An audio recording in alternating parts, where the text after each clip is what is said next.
magandang umaga sa inyo lahat.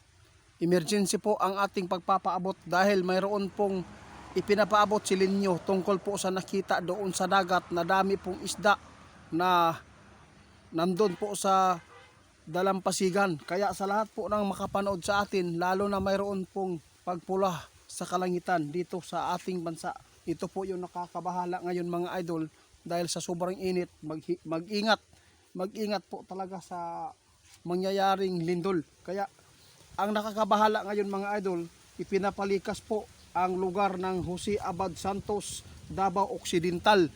Ang nagpost po ngayon mga idol ay yung 93.9 Brigada News. Ito po yung nakakabahala ngayon mga idol. Kasama ko si Linyo.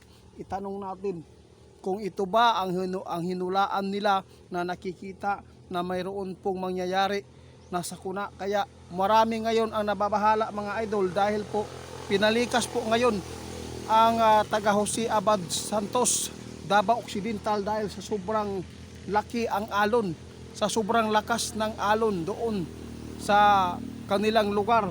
Grabe yung dagat mga idol. Kaya narito si kaibigan dahil mula nang ipinapaabot ng ating kaibigan, ngayon nababahala po sila ngayon dahil nakakatakot po itong nakita nila. First time po daw nila ito makita kaibigan. Ninyo? Salamat. Good morning po kaibigan. Kinakabahan po ako dito kaibigan kasi naalala ko yung sinabi po ninyo na masama talaga ang sign po ng isda. Ngayon pinalikas po ang lugar ng Jose Abad Santos, Davao Occidental dahil po sa sobrang laki ng mga alon sa dagat. Ano po ba ang ibig sabihin nito kaibigan? Mayroon po bang paparating na sakuna?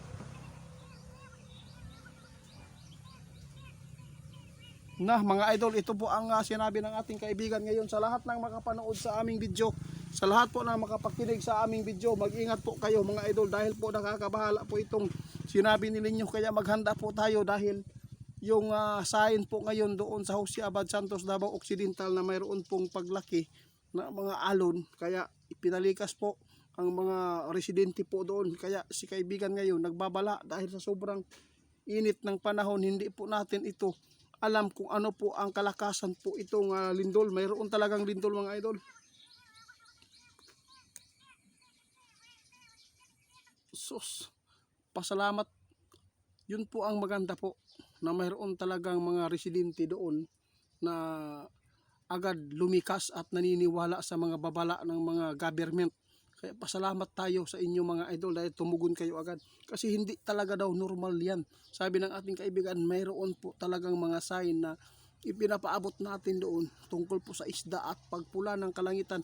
3 uri po yun. Kasi ang dagat mga idol, isa po dito sa nagbibigay ng sign na para ay mabantayan natin ang mga sakuna. Tulad ngayon, buti na lang mayroon pong nagmalasakit na mga government na nagpaabot doon na palikasin talaga ang malapit sa dagat dahil sa sobrang laki nito ang mga alon.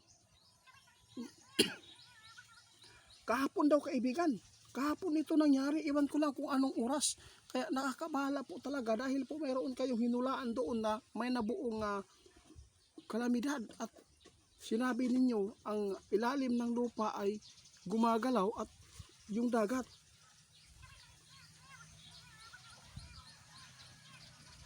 Tingnan nyo mga idol, yung hinulaan ng ating kaibigan ipinapaabot, nangyayari na. Kaya sa lahat ng mga taga doon po sa Jose Abad Santos, Davao Occidental, mag-ingat po kayo. Dahil hindi po maganda talaga yung na-encounter ninyo dyan na paglaki ng mga alon sa dagat. Kaya huwag po ninyong hayaan ang mga bata na maligo doon na mag-isa lang. Dahil hindi po ninyo alam na magbubuo ito ng tsunami. Ha?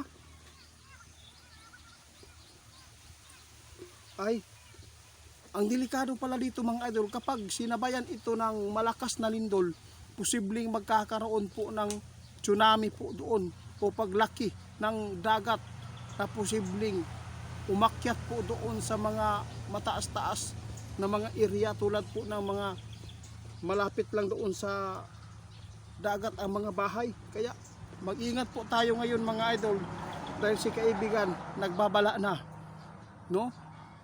Hindi pa rin nagbago ang fault line at ito po ay masama pa rin. Yung nakita ninyo ngayon mga idol na alon, sign na yan na hindi maganda po ang nangyayari sa ilalim po ng karagatan at kalupaan.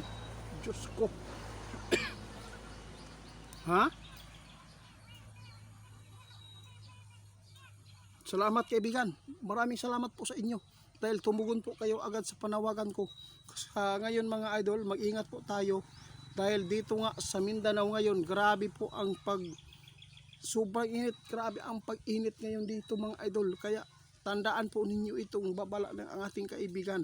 Hindi pwedeng magkampante po ang lugar ng Jose Abad Santos, Davao Occidental. Dahil yung sign po na yan ay hindi maganda ang ipinapakita.